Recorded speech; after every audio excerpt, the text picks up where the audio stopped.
Does somebody need a photographer? Look, I took this beautiful photo of my cat. Hi, my name is Kate. Welcome to my channel about photography business for creators around the world. This video is the second one in the series where I'm explaining how to start your photography business. So if you are interested in this, make sure to check the whole playlist. Subscribe, like, and let's dive in. So step one, before booking real clients, you need to master your skills. And we're going to do this with help from your family and friends. And I'm not talking about just taking random pictures of your dog or your mom. No, you need to find people who, in theory, could be your clients. So, for example, if you want to be a family photographer, you need to find a family. Ask your friends, ask your neighbors if they need a family portrait. If you want to do engagements and photo shoots for couples, you need to find a couple. So ask your friend to come with their other half. And your goal is to do 3 shoots. Yeah, that's the magic number. Important here, consider these free shoots paid and act just the way you would act if these people were your clients. Train not only how to work with camera, but posing, framing, communication, deadlines. Because this is your chance before real clients, this is your chance to practice, and you better use it. Of course, it's much easier to work with your friends than with clients, with people who actually pay you money, but it's still a huge opportunity to level up. Step 2, portfolio check. It doesn't matter how many great pictures you take if no one sees them. So what you're gonna do, you're gonna choose 10-15 good images from your free shoots and upload them to your pages. It can be your Facebook, your Instagram. You even can have a very simple and small website at this point. Make sure that your portfolio doesn't contain any unrelated photos. For example, if you are a family photographer, do not post a picture of your car. On the other hand, a photo of your kid works fine for this type of portfolio. Step 3. Ta-ta-ta! Finally, we're gonna see real clients here. Hey! Right now, you already have 2 important things. First, experience, because you have done 3 or maybe even more free shoots.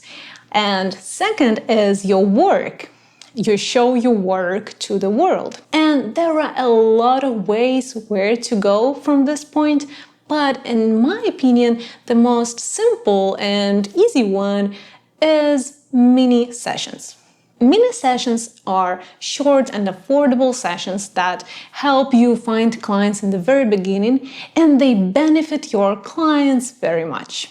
So you want to set the price low. Like, it's not the price tag that you want to have in 2 months or even in a month, but it's the first money that your business brings. And your goal right now is not to earn much money. No, your goal is to improve your portfolio, get feedback, and let people know that you are in business, you are a photographer, and you're taking pictures. So what you're gonna do, you're gonna create an offer.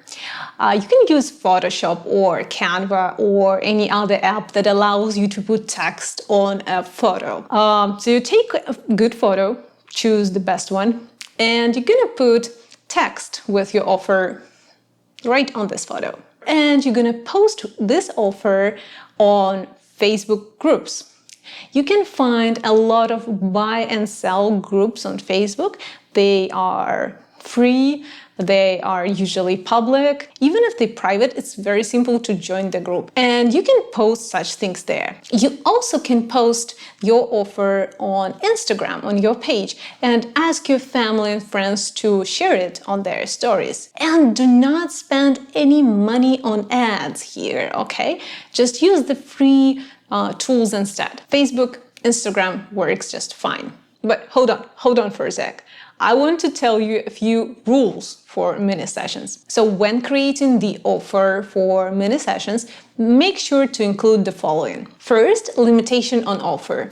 You want to select 1 day or 2 days maximum. Usually weekend works just fine. So open calendar, go 2 weeks or 3 weeks from today's date and pick a few days when you want to do your mini sessions. Rule number 2, location. Choose a location. For example, it can be a park or a beach, or maybe it's a studio. If you already have your studio, why not? Or if you rent it somewhere. It should be one location so that it is easy for you and it's easy for your clients. Number 3, limitation on people.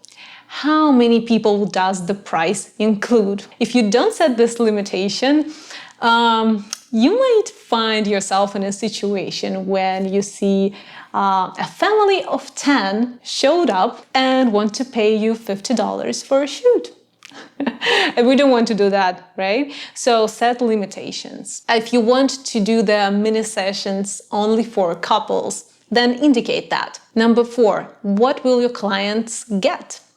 So how many images they will get, how many digitals, how many prints. And you may also think about if they will ask you for more pictures, do you want to sell the pictures to them?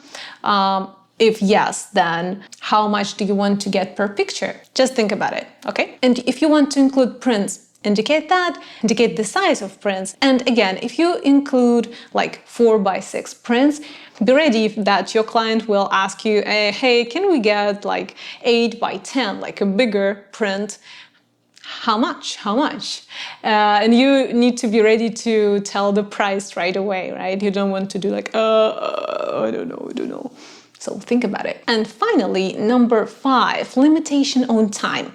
So mini sessions should take no longer than 20 minutes because otherwise it's not a mini session, okay? So following these rules, you will have your first clients in a week or 2 weeks whenever you want your mini sessions. But here's the warning. Don't do mini sessions more than 2 times.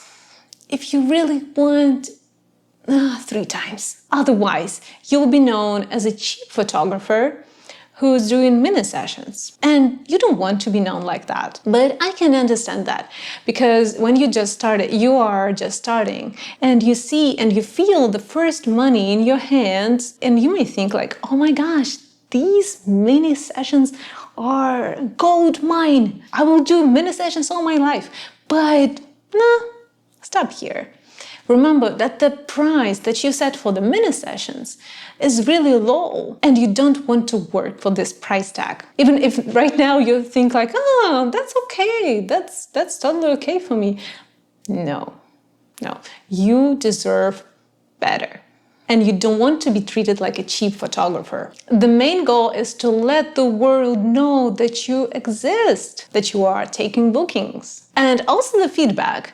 Getting feedback is very important. You can post these testimonials on your website right away, or even on your Instagram page. You can post the testimonials, the feedback from your clients. And it helps with your bookings. It helps with your other clients. So you don't want to shoot mini sessions forever. It's just a kickstart, but it's a great kickstart. And with this kickstart, your business starts to grow. And that's it for today. Thank you so much for watching. Thank you for your comment. Make sure to subscribe to this channel and I'll see you very soon.